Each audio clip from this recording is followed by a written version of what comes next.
All right, what's up, guys? I'm hoping everybody's having a profitable trading day.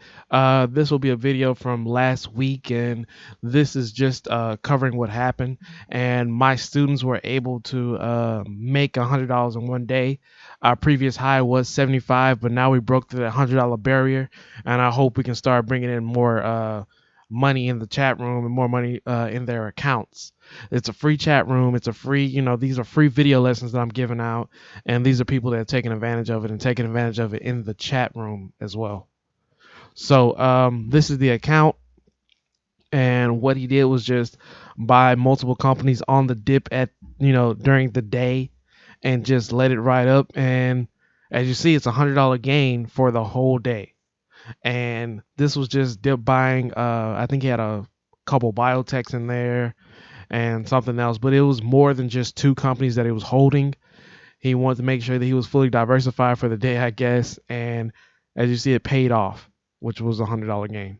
So if commissions are really hurting you or hurting your gains, so like if you're just playing with a $500 balance and you're just bringing in like 30-50 dollars a trade, and those commissions start to add up, and before you know, you're paying over $500 in commissions in 1 month or in 3 months, and your gain is looking really light. Like, okay, you can have a $500 commission, you pay $500 a commission, but your gain is only $700, which leaves you with just $200 profit.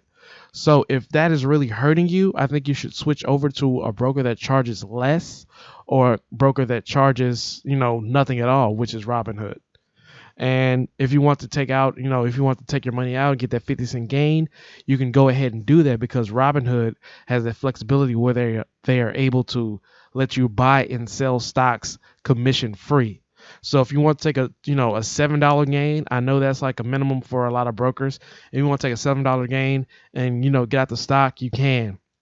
There's no wash or break even point for you. So once that starts, once your entry point starts to appreciate, you're actually making money. And when you take that money out, you're richer than you started before. And that is something to think about when you start trading. You can just have a like for me, I use my TD Ameritrade account for long-term investing, but also I use the tools that they give me for short-term investing on Robinhood, because Robinhood, it doesn't have the level twos, it doesn't have volume, it doesn't have the RSI or any type of tools. It's just a basic buy or sell type of thing, and it's really simple for anybody to use.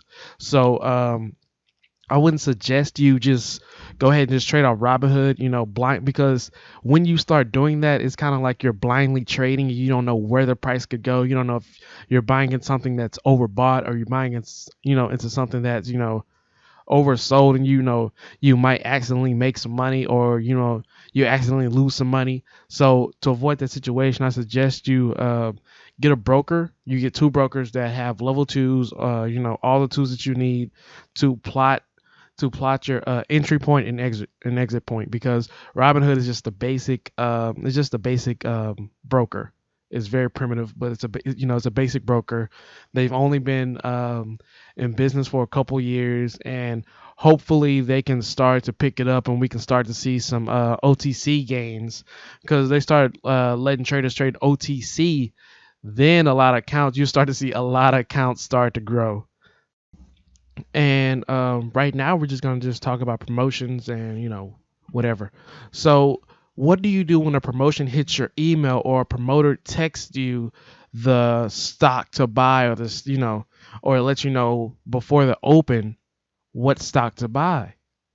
So what you have to do immediately is, the number one rule is, limit your risk and reward. You don't want to put your whole account in promotions, because I've seen promotions start off hot. They start off hot pre-market, and then once they open up, those pre-market buyers start to take their profits, which brings the price way down, and you start to see those short seller come in, and they just bring the price down even more. So that's something that you have to be able to limit. You have to be comfortable with losing this much, and be able to price the action with your account before it even happens. So let's say you put $50 in, you're gonna be like, okay, I'm putting $50 in.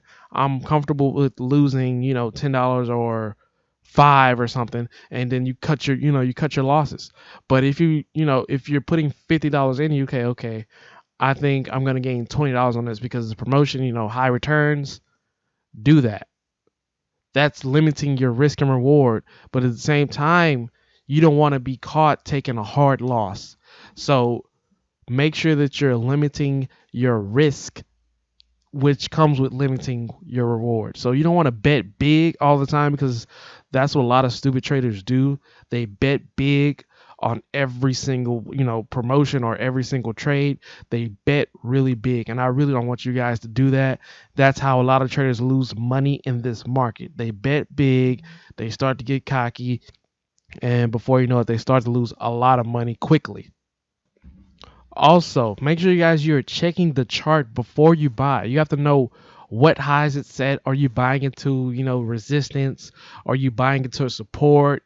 You want to make sure you're checking that chart every single time. I don't want you just buy, because you might be buying something that's overbought already. So make sure you're checking the chart and understanding where the price could go from there. And when you're dealing with different promoters, you have to know the historic return from that promoter. So if this promoter, ekes out 30% time on Monday, Tuesday, Wednesday, Thursday, Friday, 5 promotions every week, you have to make sure that you're following which promotion gives you the most return on which day or at what time as well. So make sure you keep that in mind. And another thing, will it be worth your time? So, okay, if you're trading around with a $10,000 balance or less than $500 balance, you got to make sure it's worth your time. So if you're putting $100 in and you're getting $10 out, is that really worth your time? Is that really moving your account? So like I said, it comes with the limit, limiting your risk and reward. You have to also make sure it's worth your time when you do it. Okay, another thing, make sure you read the disclaimer, because there might be some interesting things you want to look at. How much the promoter's getting paid? Um, are they holding stock or things like that? And rule 1, 2, and 3, along with limiting your risk and reward, is never get price watching. You can always get caught price watching when you watch the level twos. So if a stock is trading at $5 and you see the bid and ask, they're right around 5, and then all of a sudden you see a bunch of orders, but if you look further down, you start to see $7, bids. Are you really gonna, think that this stock is just gonna fly up to $7? You got to be very realistic, take some chips off the table, take your profits, and get out of that stock. Because when you start price watching, or you start to think, all I need is just to get out of these fives, and we're gonna see a real breakout here. When you do that, I mean, you're gonna start to see a lot of $4 orders, and next thing you know, $3 orders, next thing you know, $2 orders, and the next thing you know, you're 50% down. So make sure you're avoiding that. I know it won't be that dramatic, but I know for some people it might be, depending on the risky stocks that you're playing. Um, just make sure you're never caught price watching, because that can always turn into a red day for you, and you do not want that. And I will come out with some more videos showing you guys how to trade the RSI and what to look out for with the RSI, and how to really utilize your tools each time you trade. So make sure you guys are subscribing to me. And that's it. Take care, guys.